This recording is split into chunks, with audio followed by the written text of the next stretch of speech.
நம்ம உடம்புக்கு எனர்ஜி எங்கிருந்து கிடைக்குதுன்னு கேட்டா நம்ம எல்லாருமே யோசிக்காம சொல்ற பதில் என்னவா இருக்கும்? சாப்பாடு தானே.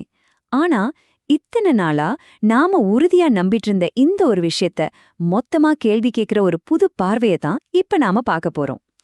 உணவு தான் நம்மளோட முதன்மையாற்றல்ங்கிற எண்ணத்தையே இது மாத்தலாம். சரி, நம்ம என்னென்ன பார்க்க போறோம்னா, முதல்ல நம்ம எல்லாருக்கும் தெரிஞ்ச ஒரு விஷயத்துல இருக்கிற ஒரு ஆச்சரியமான முரண்பாட்டை பார்ப்போம். அடுத்து நம்ம உடம்ப ஒரு பேட்டரியா எப்படி பார்க்கலாம், அப்படி பார்த்தா சாப்பாட்டோட உண்மையான வேலை என்னன்னு புரிஞ்சுக்குவோம். கடைசியா இதை எல்லாத்தையும் சேர்த்து ஒரு புது எனர்ஜி ஃபார்முலாவோட இதை முடிப்போம்.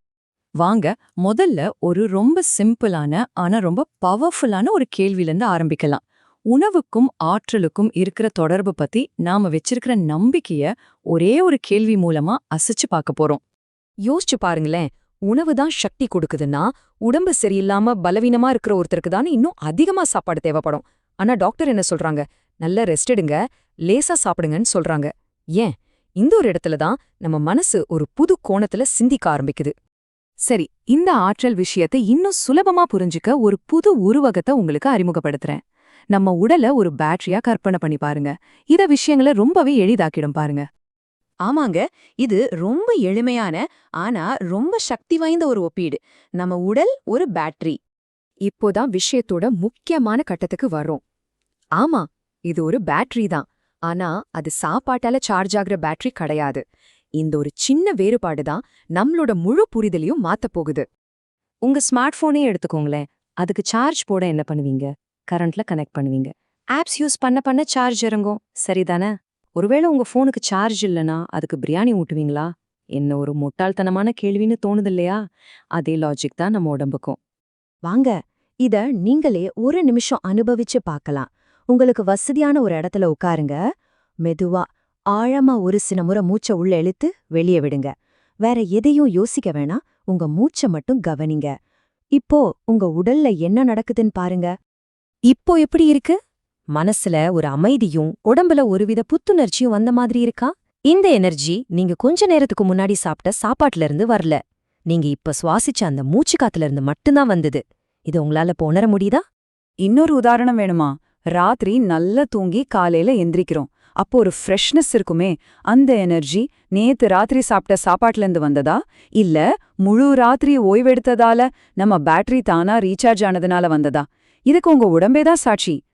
அப்போ சாப்பாட்டுக்கே வேலையே இல்லையா, அத சாப்பிடவே கூடாதா அப்படின்னு கேட்டா அப்படி சொல்ல வரல. நாம உணவோட முக்கியத்துவத்தை ஒதுக்கல, ஆனா அதோட உண்மையான நோக்கத்தை, அதோட உண்மையான வேலைய மறுபடியும் வரையறை செய்ய போறோம். இதான் விஷயத்தோட மையம். சிம்பிளா சொல்லணும்னா, உணவு நம்ம பேட்டரிய சார்ஜ் பண்றதில்ல.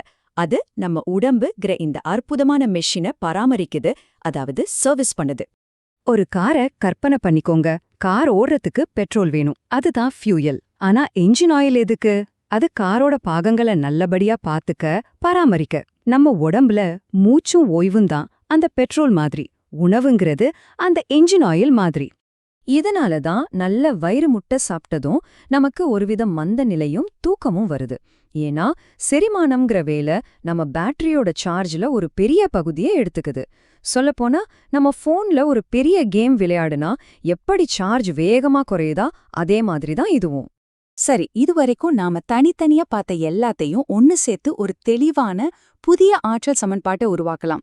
இதுதான் இந்த முழு விளக்கத்தோட முக்கியமான கடைசி பகுதி. இந்த ஒரு வரிய நல்ல மனசுல பதிய வச்சுக்கோங்க. இதுதான் நம்மளோட முழு வாதத்தையும் ஒரே இடத்துல கொண்டு வந்து நிறுத்துது. உணவுதான் உண்மையான சக்தின்னா நோயில விழுந்த நம்ம உடம்பு சாப்பாடு கேட்டு அடம்பிடிச்சிருக்கோம். ஆனா அது என்ன கேக்குது? ஓய்வு மட்டும்தான் கேக்குது. ஏன்னா ஓய்வுல தான் உண்மையான ரீசார்ஜ் இருக்கு. அப்போ மொத்தத்துல நம்ம புரிஞ்சுக்க வேண்டியது என்னன்னா, நம்ம உடலோட உண்மையான சார்ஜ் எங்கிருந்து வருது? ஆழமான மூச்சு, நல்ல தூக்கம், மன அமைதி. அப்போ உணவு, அது உடலை பராமரிக்கிற ஒரு மெயின்டெனன்ஸ் பொருள். செரிமானம், டென்ஷன், அதிகப்படியான வேலைகள், இது எல்லாமே நம்ம பேட்டரியோட சார்ஜை குறைக்கிற விஷயங்கள். இப்போ இந்த புது பார்வை உங்களுக்கு கிடைச்சிருக்கு. உங்க உடல உணவால சார்ஜ் ஆகுற ஒரு இயந்திரமா பார்க்காம, மூச்சாலும் ஓய்வாலும் சார்ஜ் ஆகுற ஒரு பேட்டரியா பார்க்க ஆரம்பிக்கும்போது, அதை எப்பவும் ஃபுல் சார்ஜ்ல வச்சுக்க உங்க வாழ்க்கையில என்ன மாற்றத்தை கொண்டு வர போறீங்க? இத பத்தி கொஞ்சம் யோசிச்சு பாருங்க.